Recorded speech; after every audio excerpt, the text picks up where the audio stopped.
कुछ income based questions हैं, इसी को आगे हम कंटिन्यू करते हैं। लास्ट वीडियो में हम लोगों ने देखा था कि इनकम बराबर होता है हमारा एक्सपेंडिचर प्लस सेविंग। जिसने लास्ट वीडियो नहीं देखी, पहले उस लास्ट वीडियो को देखना, फिर इसके आगे पॉइंट कंटिन्यू कर, फिर आप इसके आगे देखना, कंटिन्यू करना। इसमें हमसे क्वेश्चन में बोला जा रहा है family savings to expenditure ratio. Savings expenditure का रेशियो दे रखा है हमें, तो सेविंग्स एक्सपेंडिचर का रेशियो लिख लेंगे हम। और रेशियो हमें बोला गया है कितना है, 2:13 का। फिर आगे हमसे बोलता है due to unforeseen expenditure savings fell to 50%। क्या हुआ, अचानक से हमारी जो सेविंग्स थी, हमारी जो बचत थी, वो पहले की मात्रा में अब 50% कम हो गई है। तो पहले जितनी भी हमारी सेविंग्स थी, अब 50% कम लिखनी पड़ेगी हमें, कम हो जाएंगी क्योंकि हमारी सेविंग्स। फिर आगे हमसे बोलता है पिछले महीने हमारी सैलरी 10,000 रुपए थी। फिर आगे बोला है this month there was an increase in 15% in salary. 15% हमारी सैलरी इस महीने बढ़ गई है। हमसे पूछ रहा है इस महीने का एक्सपेंडिचर निकाल दीजिए, इस महीने का हमें खर्च निकालना है। ठीक है, तो रेशियो हमें दे रखा है 2:3। तो रेशियो से हम निकाल सकते हैं, सेविंग्स हो जाएगी हमारी 20 रुपीज, एक्सपेंडिचर हम मान लेते हैं हमारा हो जाएगा 130 रुपीज। 2 और 13 भी ले सकते थे, लेकिन मैंने 20 और 30 लिया। इनका आप वापस से रेशियो बनाओगे तो वापस से 2:13 बन जाएगा। लेकिन हमने 2:13 ना लेते हुए 20:130 लिया है, 20 और 130 लिया है। ये एक्सपीरियंस के साथ आते जाएगा आप लोगों को कि कैसे वैल्यूज को हम एज्यूम करना है। जब काफी सारे क्वेश्चंस आप करेंगे तो ऑटोमेटिकली आप समझ पाएंगे, जज कर पाएंगे क्वेश्चन को कि कैसे हमारे कैलकुलेशंस आसान है। तो सुनना मेरी बात, अगर हमें दिया गया है इनकम बराबर होता है हमारा एक्सपेंडिचर प्लस सेविंग्स, और सेविंग्स अगर मेरी 20 रुपए है और एक्सपेंडिचर मेरा 130 रुपीज है, तो मेरा इनकम हम निकाल सकते हैं। इनकम कितनी आ जाएगी, expenditure plus savings equals to income होता है, तो इनकम मेरी हो जाएगी 150 रुपीज। 130 में 20 जोड़ेंगे तो 150 आ जाएगा। फिर आगे हमसे बोला गया है सेविंग्स पिछले महीने के कंपैरिजन में 50% कम है। पिछले महीने सेविंग्स मेरी 20 रुपए थी, तो 50% कम, तो 20 का 50% निकालो, 10, मतलब 10 कम आएंगी इस बार सेविंग्स। इस बार की सेविंग्स है मेरी 10 रुपए। और मुझसे बोला गया है इस महीने इनकम में 15% की बढ़ोतरी है। तो इनकम मेरी अभी थी कितनी, 150 रुपए, उसका 15% निकाल लेते हैं। तो 150 का 15% आएगा 225/10, मतलब 22.5। तो पिछले महीने अगर मेरी इनकम 150 रुपए थी, तो उसमें 15% का इंक्रीमेंट आया। और 15% कितना हुआ, 22.5। तो 150 में 22.5 का जब इंक्रीमेंट होगा, तो इस बार मेरी इनकम हो जाएगी 172.5 रुपीज। अब मेरी बात ध्यान से सुनना, अगर मेरी इनकम इस महीने 172.5 रुपीज है और मेरा सेविंग्स बचत जो है मेरी 10 रुपए है, तो बाकी का पैसा मैंने क्या किया, ऑब्वियस सी बात है, बाकी का पैसा मेरा खर्चे के रूप में खत्म हो गया है। तो 172.5 रुपए में से 10 रुपए बचे हैं, मतलब बाकी के 162 रुपए मैंने क्या किया, खर्च कर दिया। हमसे क्वेश्चन में बोला गया है कि पिछले महीने हमारी सैलरी 10,000 रुपए थी, जबकि हमने माना क्या है, पिछले महीने हमारी सैलरी कितनी थी, 150 रुपए थी। तो 150 की वैल्यू हमें दी गई है 10,000। तो 150 के हिसाब से इस महीने का खर्चा हमारा 162.5 रुपए है। तो हमें इस 162.5 की ही वैल्यू बतानी है।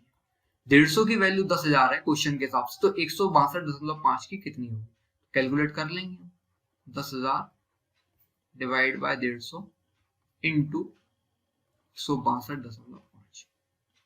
इसको मैं पेन चेंज कर लेता हूँ। पॉइंट से काटोगे नीचे 10 जुड़ जाएगा, 0 से 0, ये 2 0 कैंसिल हो जाएंगे। 5 से काटोगे 3 बार में, 5 से काटोगे 20 बार में, तो इसका मल्टीप्लीकेशन हो जाएगा टोटल 1625 इंटू 2, ये हो जाएगा 3250 अपॉन में 3 और 0 की 0। इसको सॉल्व कर लेंगे फर्दर, तो हमारा अप्रोक्सीमेटली आंसर जाना चाहिए 10,000। इसको सॉल्व कर लेता हूं मैं, 3 से 10 बार में काटेंगे तो 30, नीचे 2 5, 3 से काटेंगे 8 बार में 24, बचेगा 1, 108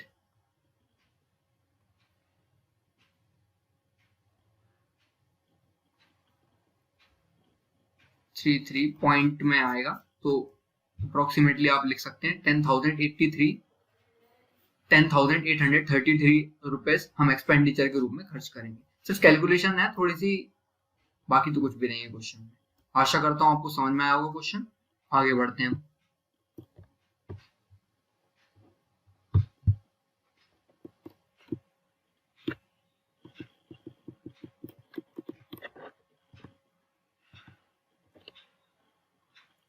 अगले क्वेश्चन में ये अगले टाइप का क्वेश्चन चालू हो गया हमारा इनकम एक्सपेंडिचर बेस में। अगला टाइप है, इसमें हमसे बोला गया है man's annual income increases by 2 lakh rupees. साल भर में हमारी जो वार्षिक आय है उसमें बढ़ोतरी हुई और 2 लाख रुपए की बढ़ोतरी हमें दी गई है। फिर हमसे बोलता है आगे, परंतु उसकी आय पर टैक्स 20% से घटकर 16% हो गया। मतलब इनिशियली जो शुरू में हमें टैक्स देता था वो 20% था, इनकम का 20% में टैक्स के रूप में देता था, लेकिन अब जो टैक्स है मेरा, इनकम बदल गई है और टैक्स भी हमारा डिक्रीज हो गया है। टैक्स कितना डिक्रीज हुआ हमारा? 4% का डिक्रीमेंट आया, मतलब हमारा टैक्स जो है 16% है। 16% पे हमें दिया गया है टैक्स। इनकम 2 लाख रुपए बढ़ी और टैक्स 16% कम हो गया। फिर हमसे कह रहा है अब पहले के बराबर टैक्स चुकाता है, उसकी बढ़ी हुई आय हमें ज्ञात करनी है। तो देखना सभी लोग, मैं मान लेता हूं मेरी इनिशियली जो इनकम थी वो आई थी। अगर मेरी इनिशियल इनकम आई थी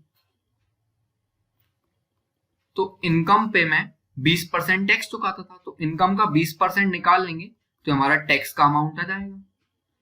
अब मेरी इनकम में 2 लाख का इंक्रीमेंट है, तो अगर मेरी इनकम पहले आई थी तो अब मेरी इनकम हो जाएगी I+2, क्योंकि 2 लाख बढ़ गई मेरी सैलरी। और अब जो मेरा टैक्स है वो 16% कट रहा है, तो इनकम का 16% निकालेंगे तो मेरा टैक्स आ जाएगा। और क्वेश्चन हमसे बोलता है कि टैक्स जो मैं पहले चुकाता था अभी भी उतना का उतना ही है। ये देखो, ये लिखा हुआ है, ये now he pays same amount of tax as before. पहले के बराबर ही टैक्स चुकाता है, मतलब पुराना जो टैक्स है और नया जो टैक्स है वो दोनों के दोनों क्या है? बराबर है। दोनों बराबर हैं तो RHS इक्वल है, तो आप LHS को इक्वेट कर सकते हो। I इंटू 20/100 इक्वल हो जाएगा मेरे I+2 इंटू 16/100। इससे जो कैंसिल हो रहा है वो काट लो, 4 से 5 बार में, 4 से 4 बार में, ये मेरा बन जाएगा 5I = 4I प्लस 4 इंटू 2 8। आई की वैल्यू आ जाएगी मेरी 8 लाख रुपीज। लेकिन ध्यान से देखो, उसने हमसे इनकम की वैल्यू नहीं पूछी, इनकम नहीं पूछ रहा है, वो हमसे पूछ रहा है फाइंड द इंक्रीज्ड इनकम, बढ़ी हुई इनकम पूछ रहा है। और आप जानते हैं मेरी सैलरी 2 लाख रुपए से बढ़ गई है, मेरी इनकम जो है 2 लाख रुपए से बढ़ गई है, तो अब जो मेरी इनकम है वो है 10 लाख रुपीज। क्लियर है क्या? चलिए आगे बढ़ते हैं। अगले क्वेश्चन में हमसे बोलता है salary of man increases by 6500 रुपए। 6500 रुपए से हमारी सैलरी बढ़ती है किसी व्यक्ति की, और जो टैक्स है, टैक्स डिक्रीजेस बाय 2% टू 10%। इसमें थोड़ा सा एरर है, आप इसको करेक्ट कर लीजिएगा। 2% नहीं आना चाहिए यहाँ पे 12% आना चाहिए। हिंदी में भी करेक्ट कर देता हूं मैं, 12% से घट के 10% रह गया। मतलब क्वेश्चन बोल रहा है पहले मैं टैक्स देता था 12% पे और अब जो मैं टैक्स दूंगा वो 10% है। इनकम टैक्स में परसेंट में गिरावट आई, 12 से अब हो गया 10। तो देखेंगे वापस से सेम ही क्वेश्चन है। इनकम को मैं अज्यूम कर लूंगा, मेरी इनकम है I रुपीज।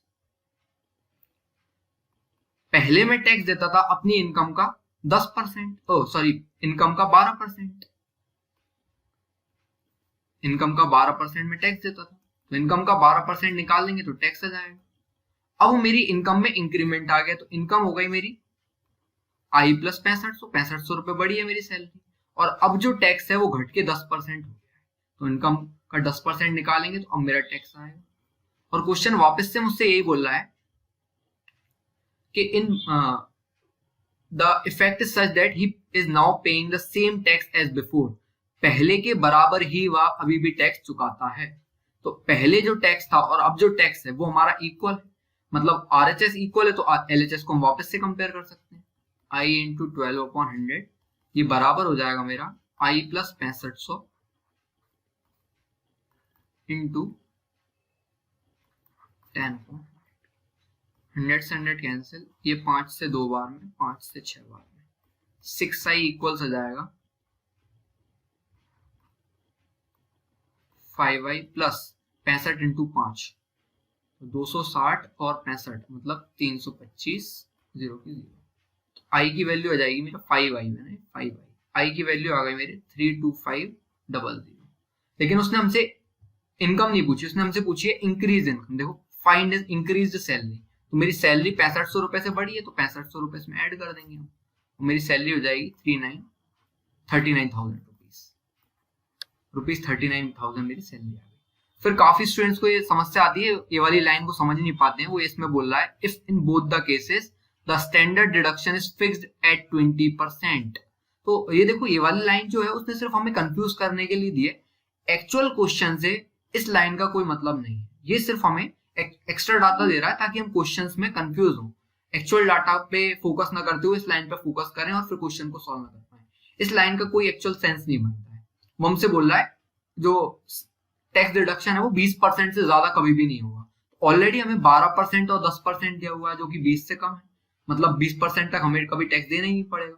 तो फिक्स है, तो उस बात का कोई सेंस नहीं निकला। तो ये सिर्फ हमें कंफ्यूज करने के लिए दी गई थी लाइन यहाँ पे। चलिए आगे बढ़ते हैं हम।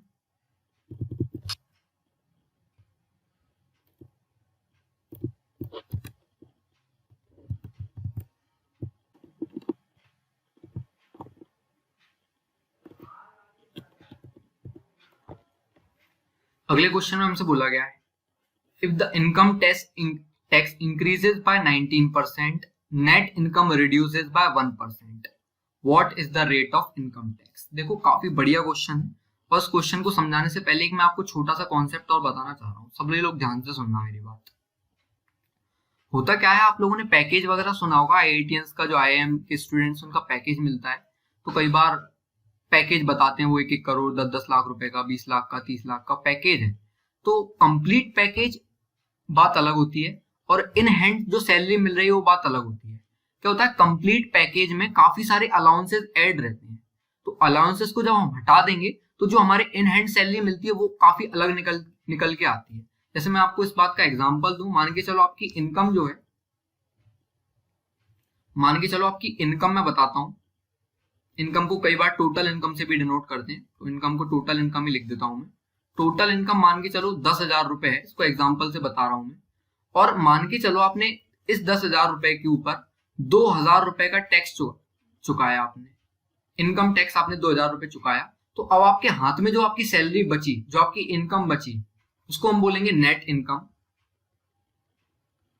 और आपके पास जो नेट इनकम बची है वो 8,000 रुपीज बची, क्योंकि 10,000 रुपए जो आपकी टोटल इनकम थी उसमें से आपने 2,000 रुपए तो टैक्स के रूप में किसी को, सरकार को पे कर दिया। तो अब जो आपके पास सैलरी बची वो टैक्स हटाने के बाद 8,000 रुपए बची, और इसी को हम बोलेंगे नेट इनकम।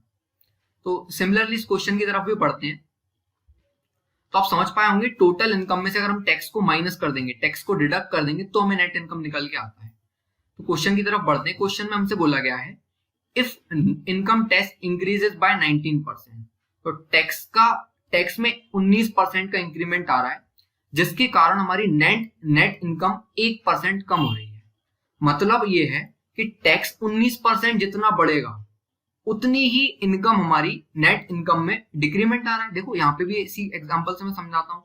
मान के चलो मेरा टैक्स अभी मैंने दिया था 2,000 रुपए, टैक्स मेरा 1,000 रुपए बढ़ जाता तो नेट इनकम मेरी क्या हो जाएगी, 1,000 रुपए कम हो जाएगी।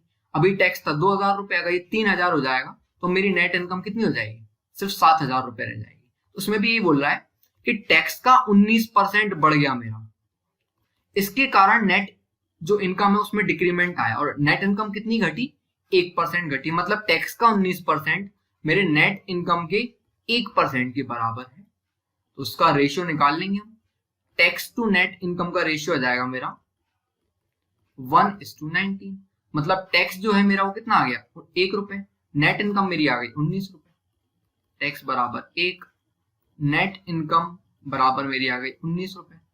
अच्छा, अगर मैं टैक्स 1 रुपए चुका रहा हूं और मेरी नेट इनकम 19 रुपए है, तो मैं टोटल इनकम निकाल सकता हूं मेरी। देखो नेट इनकम और टैक्स को जोड़ देंगे तो मेरी टोटल इनकम आ जाती है। जैसे 8,000 में 2,000 जोड़ोगे तो टोटल इनकम मेरी 10,000 रुपए आ गई थी। सिमिलरली यहाँ पे करेंगे हम, 19 रुपए मेरी नेट इनकम है, 1 रुपए मैं टैक्स चुका रहा हूं, तो टोटल 20 रुपए मेरी क्या रही होगी, टोटल इनकम रही होगी। और वो हमसे चाह रहा है कि मैं परसेंटेज में बताऊं कितनी रेट है इनकम टैक्स की। तो सुनना मेरी बात, रेट निकालने के लिए क्या करते हैं अपन, रेट में टैक्स कितना दे रहा हूं, 1 रुपए, और जो भी टैक्स देते हैं हम टोटल इनकम पर देते हैं। तो टोटल इनकम है मेरी 20 रुपए, 20 रुपए पे 1 रुपए का टैक्स दिया मैंने, और आंसर निकालना परसेंट में, इसलिए इंटू 100 कर दूंगा, क्योंकि ये फ्रैक्शन था, फ्रैक्शन का इंटू 100 करेंगे तो परसेंट बन जाएगा, और यहां से मेरा आ जाएगा 5%। जैसे मैं इस एग्जाम्पल में बोलूं आपको, इस एग्जाम्पल से अगर मुझे निकालना होता कि इस एग्जाम्पल के हिसाब से मेरी रेट क्या आ रही है, तो 2000 रुपए में टैक्स दे रहा हूं, और ये 2000 रुपए टोटल इनकम पे टैक्स कटता है हमेशा। टोटल इनकम कितनी है, 10,000।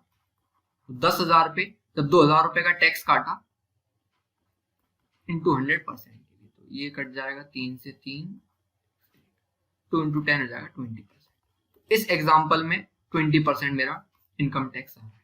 तो इनकम जो टैक्स है हमेशा काय पे कटेगा, टोटल इनकम पे कटेगा।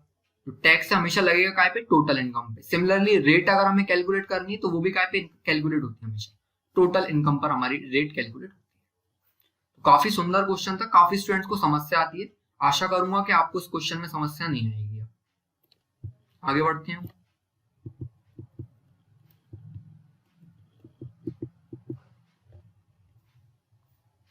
अगले क्वेश्चन में बोला गया है, a person gives 30% of his income to elder daughter.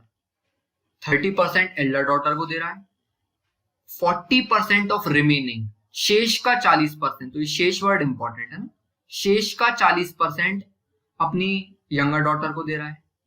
ठीक, अपन कर लेते हैं। अब देखो अपने पास टोटल इनकम होती तो आप उसका 30% भी निकाल देते, फिर रिमेनिंग का 40% भी निकाल देते। अब टोटल इनकम नहीं है तो आप जानते हैं हम कुछ अज्यूम कर लेंगे, और अज्यूम करने की बारी है तो हम इजीएस्ट नंबर अज्यूम कर लेते हैं, हम 100 मान लेते हैं। अगर टोटल इनकम इस पर्सन की 100 रुपए है तो 100 का 30% मतलब 30 रुपए इसने अपनी एल्डर डॉटर को दे दिया। अब जो उसके पास पैसा बचा वो कितना बचा, 70 रुपीज बचा, और इस 70 का 40%, इस 70 का अब जो शेष सैलरी है इसका 40% निकालना है हमें। 70 का 40% देखेंगे कितना आएगा, 70 का 40% आएगा कितना, 28 रुपीज, मतलब 28 रुपए वो अपनी यंगर डॉटर को दे रहा है। एल्डर डॉटर को दे रहा था 30 रुपए, यंगर डॉटर को दे रहा है 28 रुपए। टोटल 70 में से 28 रुपए उसकी यंगर डॉटर पे चले गए। अब उसके पास जो सैलरी बची वो कितनी बची, इनकम 42 रुपीज बची। और हमसे क्वेश्चन बोल रहा है ये 42 रुपीज उसने अपने तीनों बेटों में बराबर हिस्सों में बांट दिया। तो 42 रुपीज के जब 3 हिस्से होंगे तो तीनों बेटों को कितने कितने रुपए मिल जाएंगे, 14 रुपीज मिल जाएंगे तीनों बेटों को।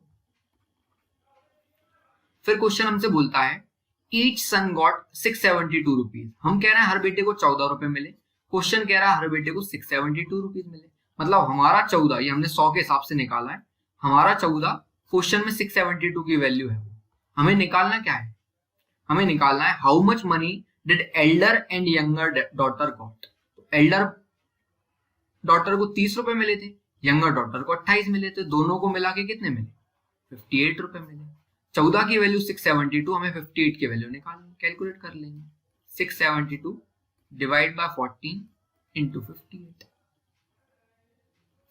7 से काटा 2 बार में, 7 से काटा 9 बार में 63, 4 2, 7 से 6 बार में, 2 से काटा ये 38 बार, 48 बार में कट जाएगा। अब हमें बस मल्टीप्लाई करना है, 58 इंटू 48 कर लेंगे। 8 8 64, 4 6 कैरिड ओवर, 40 और 32 72, 78 8 7 कैरिड ओवर, 4 20 27। तो दोनों डॉटर को उसने कितने रुपए दिए, Elder daughter plus younger daughter को उसने दिए 2784 रुपीज। ये इस क्वेश्चन का आंसर है। आसान है बिल्कुल। आगे बढ़ते हैं हम। आगे मिसलेनियस का क्वेश्चन है, काफी अच्छा क्वेश्चन है, काफी स्टूडेंट्स को इसमें समस्या भी आती है। देखेंगे इस क्वेश्चन में हमसे क्या बोल रहा है। क्वेश्चन में हमसे बोला गया है in a city 45% of men and 25% of women are married. शहर में 45% पुरुष और 25% महिलाएं विवाहित हैं।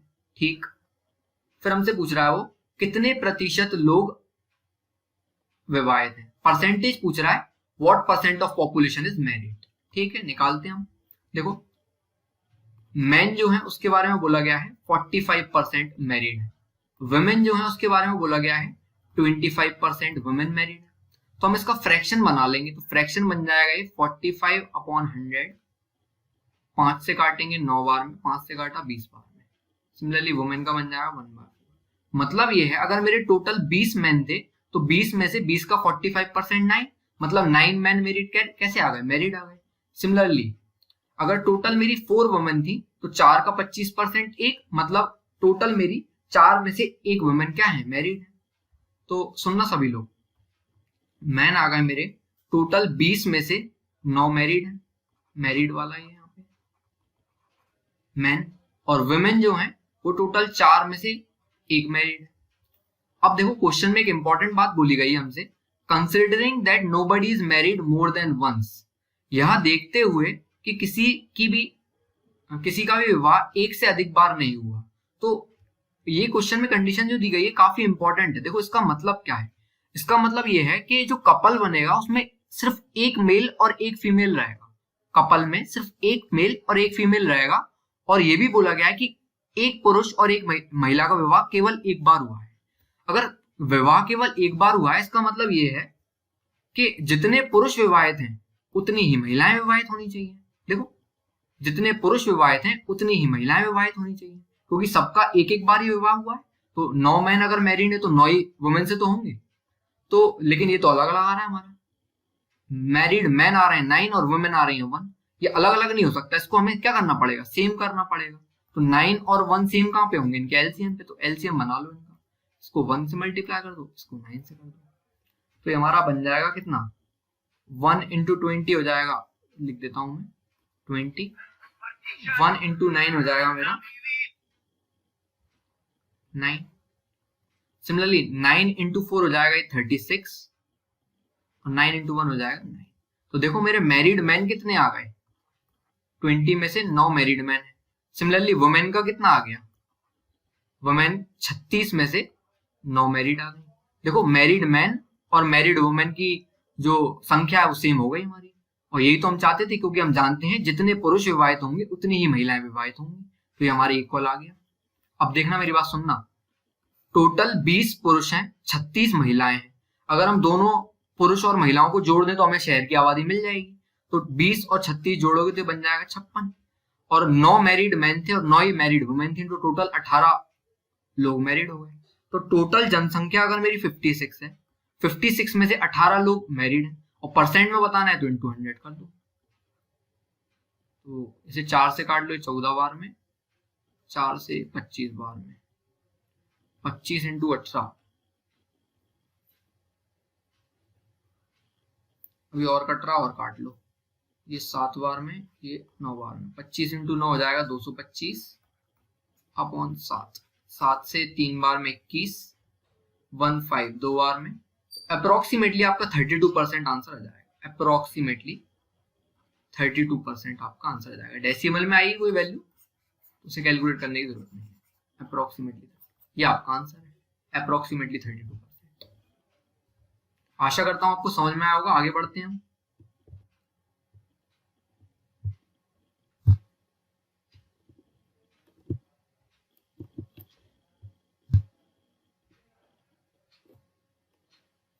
अगला क्वेश्चन भी काफी बढ़िया है। इसमें हमसे बोला गया है fresh fruit contains 68% water, dry fruit contains 20% water. 100 kilo ताजे फल में सूखा फल कितना मिलेगा। ये बात समझाने से पहले मैं आपको एक छोटा सा एग्जांपल और समझाना चाह रहा हूं। मेरी बात ध्यान से सुनिएगा सभी लोग। मान के चलो आपके पास कोई कपड़ा है, कोई टॉवेल वगैरह कुछ भी मान सकते हो, और आपने उसे बाल्टी में भिगो दिया, पानी में भिगो दिया आपने उसे। तो आप जानते हैं वो कपड़ा जो था उसका वेट बढ़ेगा या कम होगा। आप जानते हैं उसका वेट बढ़ेगा, और आप ये भी जानते हैं वेट क्यों बढ़ेगा। ऐसा तो है नहीं कपड़े की लेंथ बढ़ जाएगी हमारी, कपड़े में पानी भर जाएगा इसलिए उसका वेट बढ़ जाएगा, कपड़े की लेंथ तो बढ़ी नहीं। तो हमने जब उस सूखे कपड़े को पानी में भिगोया तो उसमें पानी भर गया, इसके कारण उसका वेट क्या हो गया, बढ़ गया। लेकिन लेंथ नहीं बढ़ी फैब्रिक की, हमारे पास जो कपड़ा था उसकी लेंथ नहीं बढ़ी। सेम हमारे फ्रूट्स के साथ रहता है। जो हम फ्रूट्स लेके आते हैं ताजा, तो फ्रूट्स में बेसिकली हैं 2 चीजें। देखो 2 चीजें हैं बस हमारे पास फ्रूट्स में।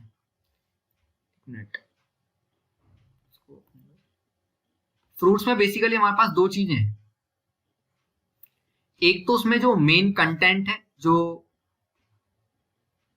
अगर हम जूस निकालते हैं तो हम फेंक देते हैं, एक तो जो मेन कंटेंट है उसका मेन कंटेंट लिखते हैं इसको, और एक है उसमें वाटर। तो आप जानते हैं जब ताजा फल लेके आते हैं तो उसमें जूस ज्यादा रहता है, मतलब उसमें पानी की मात्रा क्या है, ज्यादा है, और इसी फल को आप काफी दिन तक रखे रहो अपने पास तो धीरे धीरे करते वो सूख जाता है। तो जो उसका मेन कंटेंट है वो नहीं सूखता, उसका मेन कंटेंट उतना का उतना रहेगा, लेकिन उसके अंदर पानी जो था वो सूख जाता है। जैसे आप अगर गीले कपड़े को आप धूप में सुखा देंगे तो सूखने के बाद वेट तो कम हो जाएगा उसका, लेकिन कपड़े की लेंथ थोड़ा कम हो जाएगी। सेम हमारे फ्रूट्स के साथ है, फ्रेश फ्रूट में क्या है, जूस ज्यादा रहता है, पानी ज्यादा रहता है, लेकिन अगर आप उसे काफी दिन तक रखे रहेंगे अपने पास तो उसके अंदर पानी की मात्रा कम होती जाएगी। मेन कंटेंट जो है फ्रूट का वो चेंज नहीं होता, वो जो पहले था शुरू में आखिरी तक वही बने रहता, भले कितना ही फल हमारा सूख जाए। आपने देखा होगा फल को आप रखे रहो अपने पास, कभी भी ऐसा नहीं होगा कि खत्म ही हो जाए, दिखना ही बंद हो जाए, उसके अंदर हमेशा कुछ ना कुछ पार्ट बचे रहेगा उसका। तो ये इसी का यूज करेंगे हम, इसी कॉन्सेप्ट का यूज करेंगे, इसमें देखेंगे क्या बोल रहा है हमसे। क्वेश्चन में हमसे बोला गया है फ्रेश फ्रूट में 68% वाटर है, तो फ्रेश फ्रूट को मैं एफ से डिनोट करता हूं, फ्रेश फॉर एफ, एफ में 68% वाटर है। अच्छा 68% वाटर है, मतलब बाकी का 32% क्या होगा, उसका मेन कंटेंट, क्योंकि दो ही चीजें हैं फ्रूट में, एक तो मेन कंटेंट और एक वाटर। तो अगर 68% वाटर है तो बाकी का बचा हुआ 32% क्या होगा, मेन कंटेंट। तो फ्रेश फ्रूट का 32% निकालेंगे तो मेन कंटेंट निकल के आएगा, और इसी फ्रूट को आप रखे रहो काफी दिन तक तो सूख जाएगा, उसको लिख देंगे हम ड्राई फ्रूट, उसको डिनोट करते हैं डी से। और हमसे बोल रहा है ड्राई फ्रूट का जो वाटर है वो 20% है। अच्छा 20% वाटर है तो बाकी का 80% क्या होने वाला है आपका, वो मेन कंटेंट होने वाला है। और आप जानते हैं फ्रूट से अगर आप पानी को सुखा भी देंगे तो मेन कंटेंट नहीं बदलेगा, मतलब फ्रेश फ्रूट का जो 32% आ रहा है मेन कंटेंट, वो ड्राई फ्रूट का 80% के इक्वल आने वाला है, तो आप इसको इक्वेट कर देंगे डायरेक्टली।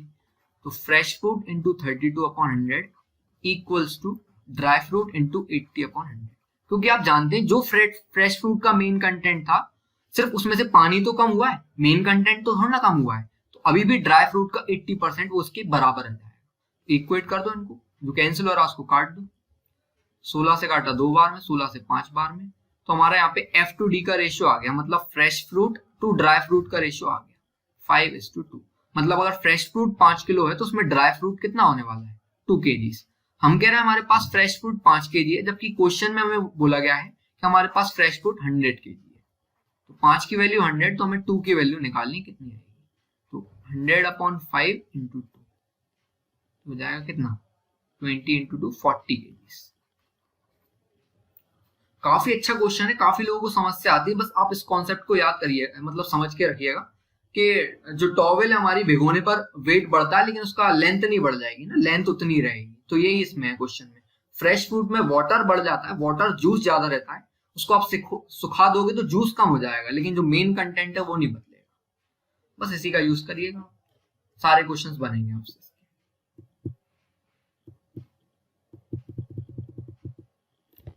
अगले क्वेश्चन में हमसे बोला गया है a number is mistakenly multiplied by 3/4। देखो गलती से किसी व्यक्ति ने एक नंबर का मल्टीप्लाई 3/4 से कर दिया इंस्टेड ऑफ 4/3, मतलब इनिशियली उसे इस नंबर का मल्टीप्लाई 4/3 से करना चाहिए था। कोई नंबर रहा होगा उसका मल्टीप्लाई इनिशियली 4/3 से करना था, लेकिन फाइनली उसने कुछ गलती कर दी और उसने वो मल्टीप्लाई नंबर का 3/4 से कर दिया। जैसे मैं आपसे बोलूं कि मेरे पास 100 था, उसका मल्टीप्लाई मुझे 2 से करना था तो 200 आंसर आता, लेकिन गलती से मैंने मल्टीप्लाई 3 से कर दिया तो आंसर 300 आ गया। तो देखो मिस्टेक हो गई, एरर आ गया, तो यही एरर पूछ रहा है हमसे, एरर कितने का आया। तो आपके पास इनिशियल नंबर नहीं है, जो शुरू में आपके पास नंबर था, नंबर नहीं है, नंबर नहीं है तो आप अज्यूम कर लेंगे, और आप जानते हैं हम वैल्यूज को ऐसा अज्यूम करते हैं कि कैलकुलेशन आसान हो। तो हम नंबर हमारे पास ऐसा होना चाहिए जो इस 3 से भी कैंसिल हो जाए और ये अपॉन वाले 4 से भी कैंसिल हो जाए। तो कोई ऐसा नंबर बोलो जो 3 और 4 दोनों से कैंसिल हो जाए, तो आप जानते हैं ऐसा नंबर क्या होगा, 12। तो हम मान लेंगे वो हमारे पास नंबर जो इनिशियली इससे हमने मल्टीप्लाई करना चाहिए, मतलब जिसका मल्टीप्लाई करना था वो 12 था। 12 का मल्टीप्लाई 4/3 से करना था, तो ये बन जाएगा कितना, आंसर आना चाहिए था 16, लेकिन फाइनली मेरा आंसर आ कितना आ गया, 9 आ गया। तो देखो आना चाहिए था मेरा 16, लेकिन आ कितना आ गया 9, तो एरर हो गया। देखो हाँ, आप जानते हैं कितने का एरर हो गया, 7 का एरर आया। और जो भी एरर आता है हमेशा हमेशा हम कैलकुलेट करते हैं उसे इनिशियल वैल्यू पे। 16 पे 7 का एरर आया तो 9 हो गया, तो 16 पे 7 का एरर, और आंसर पूछ रहा है परसेंट में कैलकुलेट करवाना पूछ रहा है, इसलिए इंटू 100 कर देंगे। 4 से कट रहा है, 4 से 25 बाद में 175/4, इसको सॉल्व कर लेंगे। 4 15 3 12 3/4 43 सही, 3/4% का एरर। अगर आपको ये वाली बात समझ में नहीं आई तो उसको आप एक फॉर्मूले से भी लिख सकते हैं।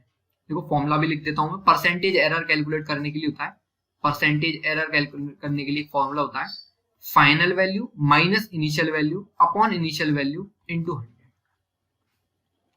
ये फाइनल माइनस इनिशियल, यहाँ पे सिर्फ हमें डिफरेंस निकालना रहता है।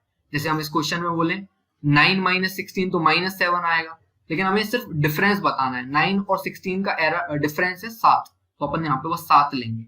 7 अपॉन इनिशियल वैल्यू 16 है इंटू 100, तो वही आपका आंसर आ जाएगा। या तो आप इसको इस फॉर्मूले से कर लो, या फिर डायरेक्ट बिना फॉर्मूले के भी आसान है ना। 16 में 7 का एरर आया तो 16 में 7 का एरर इंटू 100।